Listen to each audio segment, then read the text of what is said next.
Hello friends, जय माता दी। कैसे हैं आप सब दोस्तों। पूरे देश में हर साल जब बैसाख माह की पूर्णिमा आती है तो बहुत ही धूमधाम से मनाई जाती है और इस दिन बुद्ध जयंती भी होती है।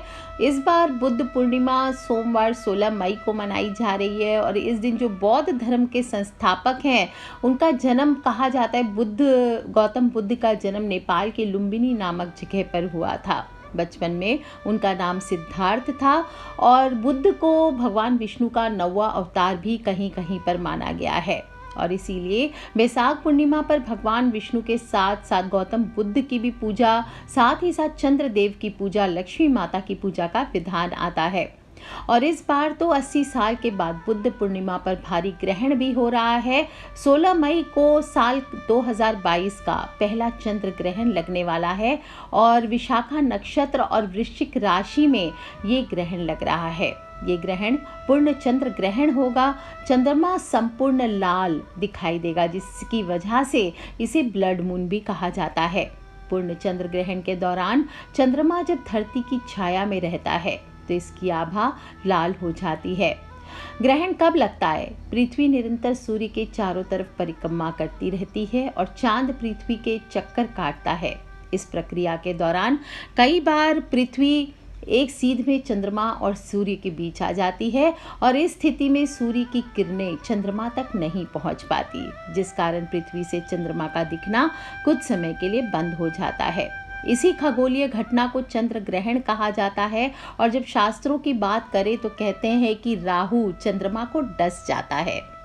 जो भी हो, वृश्चिक राशि को ज्योतिष शास्त्र में जल तत्व की राशि बताया गया है। ऐसे में ग्रहण के बाद मौसम में बदलाव होंगे।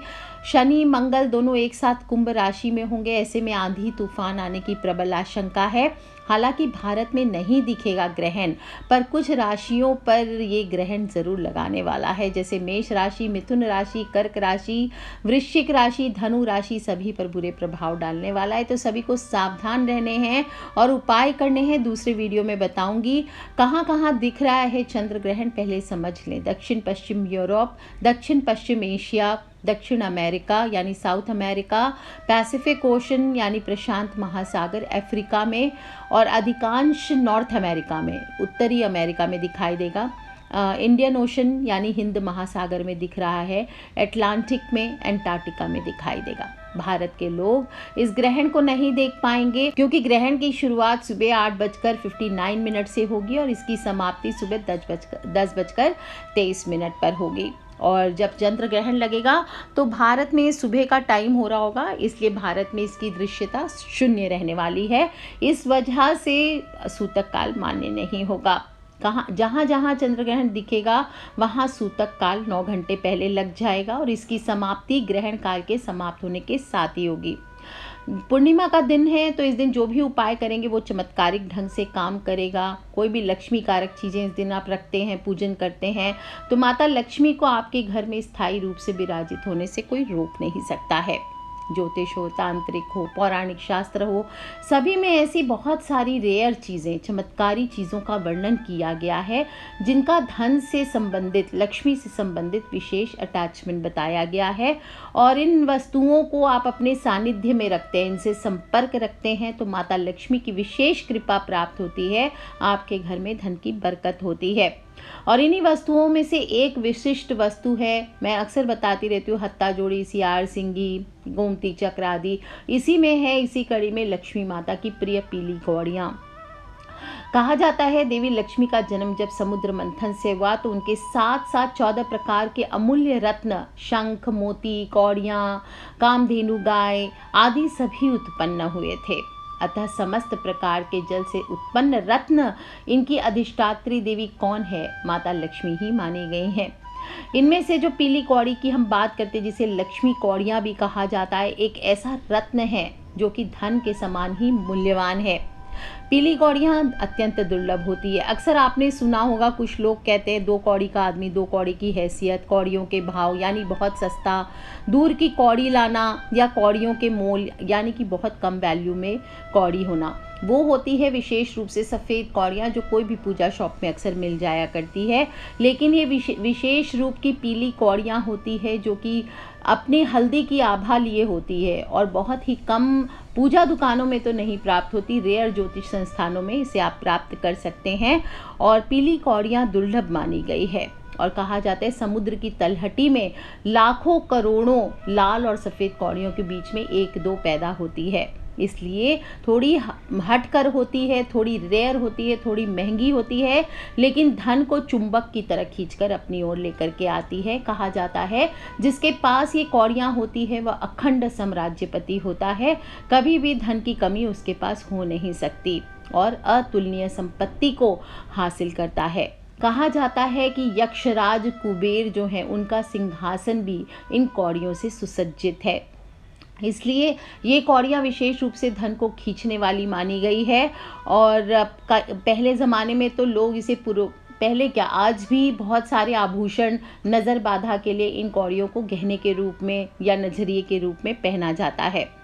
चूँकि माता लक्ष्मी भगवान विष्णु की पत्नी हैं, इसलिए आज के दिन लक्ष्मी कारक चीज़ों की तो पूजा करेंगे ही साथ पूर्णिमा के दिन हमेशा बताती हूँ श्री सत्यनारायण भगवान की कथा करनी चाहिए, विष्णु भगवान का पूजन करना चाहिए।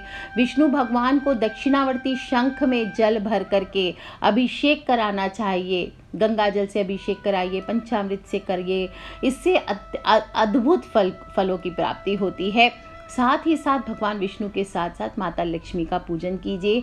आपके पास घर में जो भी लक्ष्मी कारक चीज़ें, हत्ता जोड़ी, सियार सिंगी, श्री यंत्र, कुबेर यंत्र, एकाक्षी नारियल, गोमती चक्र, पीली लक्ष्मी कौड़ियाँ, सभी को इस दिन आपको किसी कटोरी में रख करके आपको चावलों के ढेर पर स्थापित करना चाहिए। चावल ऐसे ही नहीं रखते, चावलों को पीला कर लें या लाल कर लें कुमकुम से, उनके ऊपर इन्हें स्थापित करें। 2 लौंग, 1 इलायची, 2 कपूर की टिक्की और 1 चुटकी ऑरेंज वाला जो हनुमान जी का सिंदूर होता है वो लेकर के आपको चढ़ाकर इनका पूजन करने चाहिए। लक्ष्मी माँ का धूप दीप फल फूल नैवेद्य आदि से पूजन करें। और विशेष रूप से ऊद की एक लकड़ी आती है, ऊद कहते हैं, बहुत कम मिलती है, विशेष रूप से रेगिस्तान आदि में ज़्यादा प्राप्त होती है। और अगर की या फिर अगर की लकड़ी, ये चीज़ें अगर आपको मिलते हैं इनके, इससे आपको माता लक्ष्मी का पूजन करना चाहिए, उससे हवन करना चाहिए उस दिन। नहीं मिले तो आप इनके इत्र भी माँ लक्ष्मी को चढ़ा सकते हैं। ऊद का इत्र हुआ, आप अगर का इत्र हुआ, जैस्मिन या चंदन का इत्र हुआ, गुलाब का इत्र हुआ, इस दिन विशेष रूप से लक्ष्मी माँ को, और इस दिन क्या किसी भी पूर्णिमा को और माता रानी को आप माता लक्ष्मी को इत्र चढ़ा करके अर्पित करते हैं और फिर उस इत्र को आप नाभि में, रोज स्वयं की नाभि में लगाते हैं। आप किसी भी आवश्यक कार्य से जाइए और उस इत्र को लगा कर जाइए, देखिए आपका काम अवश्य पूर्ण होगा। साथ ही साथ आपका सौभाग्य जाग उठता है, दुर्भाग्य दूर होता है। इस दिन माँ को सुगंधित अगरबत्तियाँ भी अर्पित करनी चाहिए।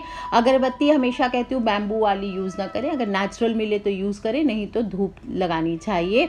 और माँ की मूर्ति पर 11 पीली कौड़ियाँ चढ़ाकर उन पर केसर का लेप करना चाहिए, उन्हें रंगना चाहिए केसर से। केसर नहीं है तो हल्दी भी चलेगा। और फिर स्फटिक की माला या कमलगट्टे की माला या फिर 108 मिश्री के दाने गिन लीजिए, उससे आपको मंत्र का जप करना चाहिए। ओम ऐम श्रीम रिम क्लीम, क्या बोलेंगे? ओम ऐम श्रीम रिम क्लीम, या फिर ओम श्रीम रिम शिम कमले कमलालय प्रसीद प्रसीद श्रीम रिम शिम ओम महालक्ष्मी नमः, इस मंत्र का जप कीजिए। वहीं बैठकर लक्ष्मी सूक्त, श्री सूक्त आदि का पाठ कीजिए और फिर धन, सुख, समृद्धि, ऐश्वर्य की देवी माता लक्ष्मी से भूल चूक मांगते हुए, क्षमा मांगते हुए अपने घर में स्थायी रूप से निवास करने की प्रार्थना करें। दोस्तों, ये कौड़ियाँ मिलनी मुश्किल है, लेकिन कोई भी जब मिल जाती है किसी को तो वो कुबेर के समान धनपति हो जाता है। और ध्यान रखना चाहिए, ये पीली लक्ष्मी कौड़ियों को प्रयोग करने के पहले उसे सिद्ध करना ज़रूरी होता है। इसलिए ब्रह्मचर्य का पालन करते हुए निश्चित अवधि में 1.25 लाख मंत्रों से ये जप सिद्धि की जानी चाहिए। बिना सिद्ध किए ये अपना प्रभाव नहीं दिखाती हैं, इस बात का ध्यान रखें। इसलिए पहले तंत्र उक्त मंत्रों से इन्हें सिद्ध करें। विशेष रूप से जब ग्रहण की रात्रि हो, दीपावली की रात्रि हो, तब इन चीज़ों का आपको सिद्धि किया जाता है। फिर दशांश हवन करना चाहिए, फिर इनको प्रयोग में लाना चाहिए। और जब यह आपको प्राप्त हो जाए तो इन सिद्ध कौड़ियों को लाल या पीले रेशमी वस्त्र में बांध करके घर की उत्तर दिशा में पूर्णिमा की रात को वहीं माता रानी के सामने रहने दीजिए, या फिर बाद में जब भी पूर्णिमा की रात को सिद्ध करके आपको प्राप्त हो तो किसी भी शुक्रवार को आप इसे माता लक्ष्मी के सामने रात भर गुरुवार की रात में रख दीजिए, और शुक्रवार को अपने जो घर की तिजोरी है उसमें आप पीले या लाल वस्त्र में, रेशमी वस्त्र में बांध कर रख दीजिए। कहा जाता है मनुष्य को ऐसा धनवान बनाती कि 7 पीढ़ियां तक उसकी राज करती है। दोस्तों, आप चाहे तो 1008 श्री सूक्त के पाठों से भी जब ये घर आए, कोई मनोकामना विशेष हो आपकी, तो बोल करके इनके सामने बैठ के कीजिए। आप देखिए आपकी हर मनोकामना पूरी होगी। और इन पर केसर का तिलक अवश्य लगाना चाहिए, केसर ना हो तो हल्दी का लगाइए। और चाहे तो आप इसे लाल थैली में बांधकर घर की उत्तरी दीवार पर लटका करके भी रख सकते हैं, तो ये भी चमत्कारी होता है। धन की आवक बढ़ती है और कुछ ही वर्षों में कहा जाता है गरीब व्यक्ति भी करोड़पति बन जाता है। तो क्या करना है, पूर्णिमा की रात को इनका पूजन करेंगे, वहीं रहने देंगे। अगले दिन पोटली बनाकर अपनी तिजोरी में, पर्स आदि में रख सकते हैं। बहुत ही धन लाभ के लिए अच्छा उपक्रम है और इस उपाय से घर में धन की कभी कमी नहीं होगी। और जब नेक्स्ट पूर्णिमा आएगी तो फिर से, या कोई भी अच्छी तिथि आती है तो फिर से इन कौड़ियों को अपनी तिजोरी से निकाल कर लक्ष्मी माँ के सामने वैसे ही रखकर केसर या हल्दी से तिलक कीजिए, और अगले दिन फिर उन्हें लाल कपड़े में बांधकर अपनी तिजोरी में रखिए। आप देखिए दोस्तों, आपके जीवन से धन की समस्या परमानेंट रूप से हट जाएगी। आप चाहें तो नित्य रोज इनके सामने बैठकर के ओम श्री महालक्ष्मी नमः इस मंत्र का भी जप करेंगे तो भी आपकी मनोकामनाएं सिद्ध होती है। और अगर किसी ने आपके ऊपर कुछ कर दिया है, लगता है किसी ने बांध दिया है, तो इन पीली लक्ष्मी कौड़ियों के सामने 8 कौड़ियां आपको लेनी है और इन्हें काले धागे में पिरोकर, छेद करके आप लीजिए, काले धागे में पिरो करके आपको इसे गले में धारण करना चाहिए। हो सके तो इन्हें छिन्न मस्ता माँ के बीज मंत्रों से, 1.25 लाख मंत्रों से इसे सिद्ध करना चाहिए। अभिमंत्रित करके इन कौड़ियों को आप गले में हार के रूप में धारण कर सकते हैं। जब भी कहा बताती हूँ आपको, मकान बनाते हैं तो उसके नीचे नींव में पोटली आपको बना के डालनी चाहिए। तो अगर आप भवन बन रहा है, आपका मकान बन रहा है, तो उत्तर और पूर्वी कोने की नींव में 11 पीली बड़ी कौड़ियाँ दबा दीजिए। इससे आपके मकान में हमेशा वास्तु दोष जनित दुष्प्रभाव से भवन की रक्षा होगी। और अगर ऐसा नहीं है, ऑलरेडी बना बनाया मकान है या फ्लैट्स में आप रहते हैं, तो अपने घर के मुख्य द्वार पर 11 कौड़ियाँ पीली या फिर 11 गोमती चक्र भी आप बांध सकते हैं। तो इनको लाल कपड़े में बांधकर या पीले रेशमी वस्त्र, ध्यान रखिए लक्ष्मी कारक चीज़ें हमेशा रेशमी वस्त्र में बांधनी चाहिए, उसमें बांध कर आप लटका दीजिए। आप देखेंगे एक तो घर में सुख समृद्धि आएगी ही, टावर की तरह माता लक्ष्मी को ये अट्रैक्ट करेंगे। जैसे नेटवर्क खींचता है ना मोबाइल का टावर, इसी तरह से माता लक्ष्मी खींची चली आएंगी आपके घर पर। और साथ ही साथ नकारात्मक ऊर्जाएं घर के बाहर रहेगी, वो घर में घुस नहीं सकती। जो लोग भी बिजनेस में, जॉब में सक्सेस चाहते हैं, नौकरी में सफलता चाहते हैं, तो आपको किसी भी शुक्रवार के दिन शुभ मुहूर्त में महालक्ष्मी पर ये चढ़ी हुई कौड़ियाँ गुलाबी धागे में पिरोकर कलाई में पहननी चाहिए। और अगर आप बुरी नज़र से बचाव करना चाहते हैं तो एक पीले रंग की कौड़ी को अपने गले में ताबीज की तरह पहनिए। ऐसा करने से भी कभी कोई नज़र बाधा आपको छू नहीं पाती है। दोस्तों, जिन लोगों के एक्सीडेंट्स ज़्यादा होते हैं, बार बार रोड एक्सीडेंट्स होते, गाड़ी ठोकर खा जाती, गाड़ी को चोट लगती है, तो एक बार इन सिद्ध कौड़ियों को 5, 7 या 11 कौड़ी को अपने वाहन में पीले रेशमी वस्त्र में बांध कर लपेट कर रख दीजिए। ये पोटली आपकी गाड़ी में सुरक्षा कवच का काम करेगी। या फिर किसी कन्या के विवाह का योग नहीं बन रहा है, तो 11 पीली कौड़ियों को जब अभिमंत्रित करके आपको मिल जाए, 11 माला का जप करना है पीले वस्त्र में बांध कर। इन कौड़ियों को आपको कन्या के जो बेडरूम होता है, जहाँ सोते हैं, वहाँ पे नॉर्थ ईस्ट कॉर्नर यानी उत्तर पूर्वी कोने में टांग दीजिए।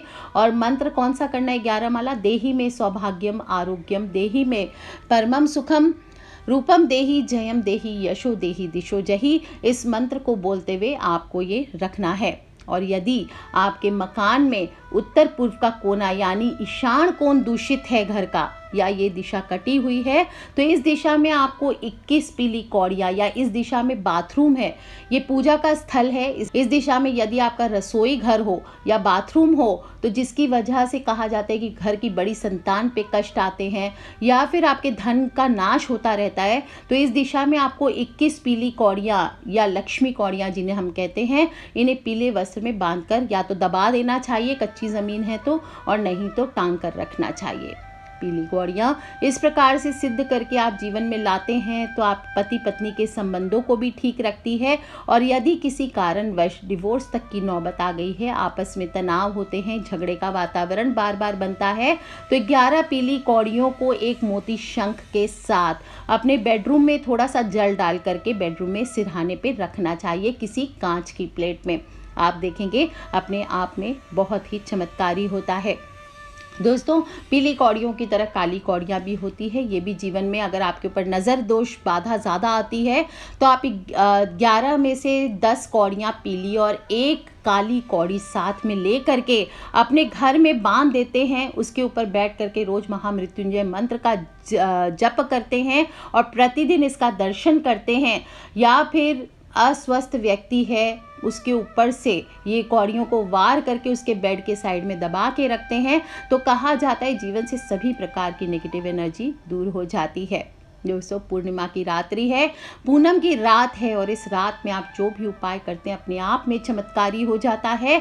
और इस शाम को आपको पूर्णिमा के दिन जहां सुबह एक और पीपल की पूजा करनी चाहिए, विशेष रूप से जो वैशाख पूर्णिमा होती है इसे पीपल पूर्णिमा भी कहा गया है, अश्वत्थ पूर्णिमा भी कहा गया है, और कहा जाता है कि पीपल के वृक्ष पर सुबह 10 बजे माता लक्ष्मी का आगमन होता है पूर्णिमा के दिन, इसलिए इस दिन सुबह सुबह आपको कुछ मीठा चढ़ाकर जल अर्पित करना चाहिए, दीपक जलाना चाहिए और परिक्रमा करनी चाहिए। पीपल में वैसे भी तीनों देवताओं ब्रह्मा विष्णु महेश का, पितृ का, सभी का वास माना गया है। और अश्वत्थ उपनयन व्रत के संदर्भ में महर्षि शौनक कहते हैं कि मंगल मुहूर्त में पीपल वृक्ष की नित्य 3 बार परिक्रमा करने और जल चढ़ाने पर दरिद्रता, दुख और दुर्भाग्य का विनाश होता है, और पीपल के दर्शन मात्र से, पूजन से दीर्घ आयु तथा समृद्धि प्राप्त होती है, अखंड सौभाग्य की प्राप्ति होती है। और चाहे तो आप पीपल में खड्डा करके पहले दिन रात में आप, यानी कि जैसे सोमवार को पूर्णिमा आ रही है आपके पास है, तो आप रविवार की रात को या फिर आप किसी शुक्रवार को ये उपाय कर रहे हैं तो गुरुवार की रात को आप माता लक्ष्मी के सामने से उठाकर इन कौड़ियों को पीपल के नीचे खड्डा करके दबा दीजिए गुप्त रूप से, और अगले दिन ला करके सुबह ये पोटली अपनी तिजोरी में रख लीजिए बना करके। देखिए कैसी धन वर्षा आपके घर में होती है। इसके अलावा पूनम की रात है तो तुलसी के सामने भी दीपक ज़रूर जलाना चाहिए, तुलसी के साथ शालिग्राम की पूजा करनी चाहिए। इस प्रकार से सभी मनोकामनाएं पूर्ण होती है, घर से दरिद्रता दूर होती है। और पूर्णिमा की रात है तो चंद्र पूजन को कैसे जाने दे सकते हैं। चंद्रमा जो कि माँ का कारक है, मन का कारक है, कर्क राशि का स्वामी है, और कहा जाता है जिनके जीवन में चंद्रमा डाउन हो जाता है उसकी स्मरण शक्ति, इमोशनल लेवल उसका डाउन हो जाता है, मानसिक तनाव होता है, डिप्रेशन आता है, घबराहट आती है, मन में तरह तरह की शंका और सर्दी बनी रहती है, सर्दी खांसी ज़्यादा होने लगती है, घर में पानी की कमी हो जाती है, कुछ लोगों में तो इतना एक्सट्रीम हो जाता है कि आत्महत्या तक करने का विचार बार बार आता है। तो इस दिन आपको चंद्रमा के दर्शन करने चाहिए। चंद्रमा की रोशनी में कम से कम 15 से 20 मिनट। देखिए, कहा जाता है कि रावण अपनी नाभि पर हर पूर्णिमा को चंद्रमा की रोशनी लिया करता था। तो जो लोग भी रुपये पैसे की दिक्कत से ज़्यादा जूझ रहे हैं, इस दिन ज़रूरतमंद को थोड़ी सी मिश्री ही सही लेकिन सफ़ेद चीज़ों का दान करें। सफ़ेद कपड़ों से लेकर सफ़ेद अन्न तक दे सकते हैं। आप देखेंगे दोस्तों, ये रात आपकी जीवन की सबसे खूबसूरत रात होने वाली है। इस रात्रि में आप ये लक्ष्मी कौड़ियाँ हैं आपके पास तो इस उपाय को कीजिए। अगर नहीं भी है लक्ष्मी कौड़ियाँ आपके पास तो आप कम से कम इस रात्रि में सिद्धि करा करके इन लक्ष्मी कौड़ियों को प्राप्त करके किसी भी शुक्रवार को अपने घर पे स्थापित ज़रूर करें। आप देखेंगे कैसा आपका दुर्भाग्य सौभाग्य में बदलता है। और कहा जाता है गरीब से गरीब इंसान हो वो कब साल भर के अंदर करोड़पति हो जाता है समझ नहीं आता। तो कर लीजिए ये उपाय दोस्तों, और अपने फ्रेंड्स, फैमिली, मम्मी पापा, भाई बहन, बच्चे सभी लोगों से छोटे छोटे उपाय बताती हूँ। हमारी ज़िंदगी में कैटलिस्ट का काम करते, कब हमारी ज़िंदगी का रुख बदल देते हैं हमें भी पता नहीं चलता। इसलिए करते रहा करें, जितना बस में हो, जितनी पॉकेट में, उतने उपाय करें, थोड़ा थोड़ा सच्चे विश्वास के साथ। और कुछ ना कर सके तो सिर्फ हाथ जोड़कर लक्ष्मी माँ के सामने बैठ जाइए और जय माँ लक्ष्मी, जय माँ लक्ष्मी, जय माँ लक्ष्मी, जय माँ लक्ष्मी अपने घर में करते रहें। बस ध्यान रखें, गंदगी ना रखें, कलेश ना करें, क्योंकि माँ लक्ष्मी का आगमन वही होता है जहाँ सच्चाई रहती है और स्वस्थता रहती है, स्वच्छता रहती है। तो कर लीजिए उपाय दोस्तों, और अपने फ्रेंड्स, फैमिली, मम्मी पापा, भाई बहन, बच्चे सभी लोगों से इसे शेयर करना बिल्कुल ना भूलें। ठीक है फ्रेंड्स, लव यू ऑल। जय माता दी, बम बम भोलेनाथ की जय, विष्णु भगवान की जय, लक्ष्मी मैया की। Wish you all a very very happy Purnima.